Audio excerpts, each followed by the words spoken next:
The question is, we have to integrate the function which is x square into e raised to the power x. So let's see how we are going to solve the given problem. तो चलिए शुरू करते हैं। तो सबसे पहले मैं question के डाटा को एक बार नोट कर लेता हूँ। तो आप देख सकते हैं कि जिस फंक्शन को आपको इंटीग्रेट करना है वो फंक्शन आपके पास है x square into e raise to the power x into d x के। ठीक है। अब आप यहाँ पे इजीली चेक कर सकते हैं कि जिस फंक्शन को आप इंटीग्रेट करने जा रहे हैं वहां पे आपको एक फंक्शन का फॉर्मेशन किया हुआ है जिसमें एक फंक्शन एक्स स्क्वायर है, दूसरा फंक्शन ई की पावर एक्स है और इन दोनों के प्रोडक्ट से आपने एक नया फंक्शन जनरेट किया हुआ है। तो बेसिकली मुझे यहाँ पे दो फंक्शन के प्रोडक्ट को ही इंटीग्रेट करना है।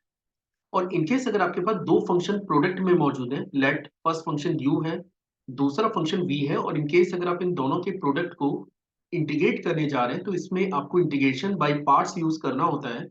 और इसका रिजल्ट ये है कि सबसे पहले फर्स्ट फंक्शन को आप एस एच रखिए, सेकेंड फंक्शन को आपको इंटीग्रेट करना है which is v d x minus first function को डिफरेंशिएट करना है that is d by d x of u dot that is multiply simply integral v d x integral v d x, और इन दोनों के product से जो function बनेगा उसको और आपको इंटीग्रेट करना है। तो यहाँ पे आप देख सकते हैं कि अब देखिए एक पॉइंट तो क्लियर हो गया कि हम लोग इसको इंटीग्रेट करेंगे कैसे। दूसरा सवाल ये आता है कि आप इसमें किस फंक्शन को फर्स्ट फंक्शन लेट करेंगे और किस फंक्शन को सेकंड फंक्शन लेट करेंगे। और इस प्रॉब्लम का सॉल्यूशन के लिए हम लोग क्या करने जा रहे हैं कि मैं यहाँ पे एक वर्ड नोट कर रहा हूँ दैट इज आई लेट। ठीक है। अब इस वर्ड का सेंस क्या है, मतलब हम लोग इससे कैसे फायदा उठाएंगे। जब भी आपको किसी फंक्शन में ये डिसाइड करना है कि किस फंक्शन को फर्स्ट लेट करना है और किसको सेकंड लेट करना है तो बेटर है आप इस ऑर्डर को फॉलो करें। अब ये ऑर्डर क्या है, यहाँ पे ये जो आई है ये रिप्रेजेंट करता है इनवर्स फंक्शन को, L is for logarithm, A for algebraic, T for trigonometric और ई फॉर एक्सपोनेंशियल। और आप जिस फंक्शन में काम कर रहे हैं आप उसमें देख सकते हैं कि एक फंक्शन एक्स स्क्वायर है जो कि एक एल्जेब्रिक फंक्शन है, दूसरा फंक्शन e की पावर x है जो कि एक एक्सपोनेंशियल फंक्शन है। और जैसा मैंने कहा कि आपको हमेशा इस ऑर्डर को फॉलो करना है। इट मींस एक्स स्क्वायर को आपको फर्स्ट फंक्शन लेट करना पड़ेगा और एक्सपोनेंशियल विच इज e की पावर x इसको आपको लेट करना पड़ेगा सेकंड फंक्शन। चलिए तो अब इंटीग्रेट करना शुरू करते हैं। तो जैसा कि आप देख सकते हैं कि जिस फंक्शन को आप इंटीग्रेट करने जा रहे हैं वो फंक्शन आपके पास है x square into e raise to the power x into d x. और ये हमारा डिसाइड हो चुका है कि इसको हम लोग फर्स्ट फंक्शन लेट करेंगे और इसको हम लोग सेकंड फंक्शन लेट करने जा रहे हैं। तो चलिए शुरू करते हैं। तो सबसे पहले फर्स्ट फंक्शन में आपको कोई चेंजेस नहीं करने हैं, तो एक्स स्क्वायर को मैं एज सच रख लेता हूं। इसके बाद सेकंड फंक्शन को इंटीग्रेट करना है तो हमें e की पावर x को इंटीग्रेट करना पड़ेगा minus integral of first function का डेरिवेटिव मतलब D by d x of x square आपको कैलकुलेट करना है। उसके बाद सेकंड फंक्शन को इंटीग्रेट करना है विच इज e की पावर x dx, और इन दोनों के प्रोडक्ट को भी आपको इंटीग्रेट करना होगा। इसके बाद हम लोग इसे फर्दर सिंप्लीफाई करना शुरू कर देते हैं। Now x square as such, अब जैसा कि आप जानते हैं कि e की पावर x को अगर मैं इंटीग्रेट करता हूं तो again you are getting e raise to the power x।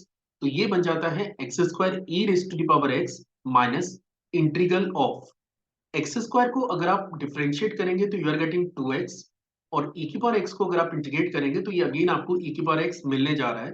और इन दोनों के प्रोडक्ट को भी अभी आपको इंटीग्रेट करना है जैसा कि मैंने आपको पहले बताया था। अब अगले स्टेप में आप इसे लिख सकते हैं x square e raise to the power x minus two, जो कि एक कांस्टेंट है, आप इंटीग्रल साइन से बाहर कर सकते हैं। अब आपके पास फंक्शन लेफ्ट आउट है एक्स इंटू ई की power x into d x. और अगेन आप देख सकते हैं कि यहाँ फिर से आपके पास दो फंक्शन का प्रोडक्ट नजर आ गया है। और फिर से अगर मैं ऑर्डर की बात करूं तो x आपका एल्जेब्रिक है, e की पावर x एक्सपोनेंशियल है, तो ये आपका फर्स्ट फंक्शन और ये आपका सेकंड फंक्शन। चलिए अब आगे बात करना शुरू करें।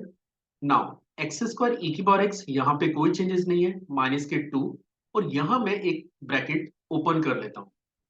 फिर से अगर मैं फॉर्मूला लगाऊं तो x को एस सच रखना है, सेकंड फंक्शन को इंटीग्रेट करना है which is x into e की पावर x, सॉरी ई की power x into d x minus first function का डेरिवेटिव तो d by d x of x, d by d x of x into which is multiply integral of e raise to the power x dx, और इन दोनों के product को फिर से आपको इंटीग्रेट करना था जैसा कि फॉर्मूले में मैंने मेंशन किया हुआ है।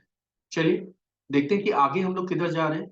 नेक्स्ट स्टेप में आप इसे लिख सकते हैं x square e raise to the power x minus 2 आपका बाहर है। Now bracket x as such e की पावर एक्स का इंटीग्रल होगा ई की पावर एक्स, तो आप इसको ऐसे ही लिख सकते हैं minus integral of D by d x of x, ये आपका 1 के इक्वल होगा, इंटू ई की पावर एक्स का इंटीग्रल ई की power x into d x और ब्रैकेट क्लोज्ड। चलिए इसको और सिंप्लीफाई कर लें, तो अब ये बनेगा एक्स स्क्वायर ई की power x minus 2 bracket on x e raise to the power x 1 into e की पावर एक्स सिंपली ई की पावर एक्स ही होता है, और इसको अगर आप इंटीग्रेट करेंगे तो again you are getting e raise to the power x and plus constant. Now अब इसे फाइनल हम लोग लिख देते हैं, जो रिजल्ट आ रहा है that is x square e raise to the power x minus 2x e raised to the power x plus 2 e raised to the power x plus constant. And this is the answer for the given problem.